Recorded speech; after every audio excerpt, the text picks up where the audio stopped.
চিকেনের অনেক রেসিপি তো তোমরা বাড়িতে ট্রাই করেছো, কিন্তু আমার মতো কারা কারা চিকেনের এই আলু দিয়ে পাতলা ঝোলটা খেতে পছন্দ করো বলো তো। আর আমি কিভাবে রান্না করি চলো তোমাদের সাথে শেয়ার করে নিই। 500 গ্রাম চিকেন নিয়ে নিয়েছি। ম্যারিনেশনের জন্য টক দই, হলুদ, নুন, লঙ্কা, গোলমরিচ সমস্ত কিছু দিয়ে চিকেনটাকে ম্যারিনেট করে রেখে দেবো। আর অবশ্যই সরষের তেল অ্যাড করে নেব। ম্যারিনেশনে কিন্তু তেল অ্যাড করাটা মাস্ট।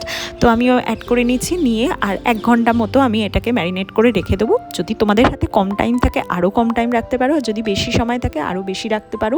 কারণ ম্যারিনেশনটা যত ভালো হবে এবং যতক্ষণ বেশি রাখবে তত কিন্তু চিকেনটা সফট হবে আর খেতেও জুসি হবে, ভালো লাগবে খেতে। তো আমি এখানে 1 ঘন্টার বেশি সময় ধরে আমি ম্যারিনেট করে রেখে দিয়েছি। আর কিছু জিনিস গুছিয়ে নিয়েছি। বাঙালি মাংসে আলু খাবে না এটা তো হতেই পারে না। আলু, টমেটো, পেঁয়াজ, আদা, রসুন, ব্যাস। এক্সট্রা কোনো মশলা আমি অ্যাড করব না। আলুটা লাল লাল করে তেলে ভেজে আমি প্রথমে তুলে নেব। জানো তো অনেকেই চিকেনে জিরে গুঁড়ো, ধনে গুঁড়ো, তারপরে চিকেন মশলা, নানান রকম মশলা ইউজ করে, বাট আমরা কিন্তু অতটাও মশলা খেতে পছন্দ করি না। কারণ অত বেশি মশলা ইউজ করলে না চিকেনের যে ফ্লেভার একটা থাকে সেটা কিন্তু নষ্ট হয়ে যায়। তো আমরা যতটা কম মশলা দিয়ে চিকেনের এই পাতলা ঝোলটা করা যায় ততটা কম মশলা দিয়েই চেষ্টা করি। তো পেঁয়াজটা ভালো করে ভেজে পেঁয়াজটা ভালো করে ভেজে নিয়েছি। তারপর ম্যারিনেট করা চিকেনটা কিন্তু দিয়ে দিয়েছি। আর ম্যারিনেট করা চিকেনের মধ্যে তোমরা লক্ষ্য করেছো কিনা জানি না, আমি আদা রসুন কিন্তু দিইনি। এখন আদা রসুনটা দিচ্ছি। আদা রসুনটা কিন্তু আমি তেলেও ভাজিনি, তাহলে কিন্তু টেস্টটা থাকে না। ওই যে বললাম মশলা দিই না, কিন্তু কিছু কিছু ট্রিক্স আছে যেগুলো ফলো করলে কিন্তু চিকেনের ঝোলটা জাস্ট অ্যামেজিং খেতে হয়। এইবার যে কোনো মাংসই বলো, মাটন বলো বা চিকেন বলো, কষানোর উপর কিন্তু নির্ভর করে তোমার রান্নাটা ঠিক কীরকম হবে। টমেটো, আদা রসুন সব কিছু দিয়ে এবার কিন্তু ভালো করে কষাতে হবে। এবার চিকেনটা যেহেতু ম্যারিনেট করে রেখেছিলাম সেহেতু তাড়াতাড়ি সেদ্ধ হয়ে যাবে।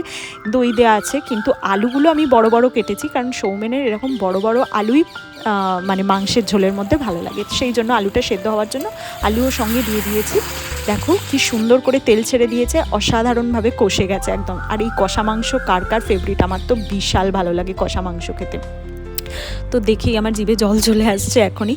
যাই হোক, সুন্দরভাবে কষে গেছে। এইবার চিকেনটার মধ্যে আমি যেহেতু ঝোল বানাবো, কষা নয়, গরম জল অ্যাড করে দিলাম। ওই মশলা ধোয়া বাটিটা মানে যেটার মধ্যে ম্যারিনেট করেছিলাম ওটার মধ্যেই জলটা ভালো করে দিয়ে, তো সেই মশলাটা যাতে একটু নষ্ট না হয় সেই হিসাবে তো চিকেনটা ভালো করে জল দিয়ে ফুটিয়ে একটু কাঁচা লঙ্কা, আমার কাছে ধনেপাতা ছিল না, ধনেপাতা দিলে আরও জমে যেত, একটু গরম মশলা ছড়িয়ে নামিয়ে নেব। ব্যাস, গরম ভাতের সাথেই চিকেনের ঝোল, একটু স্যালাড কেটে নিয়েছি, জাস্ট জমে যায়।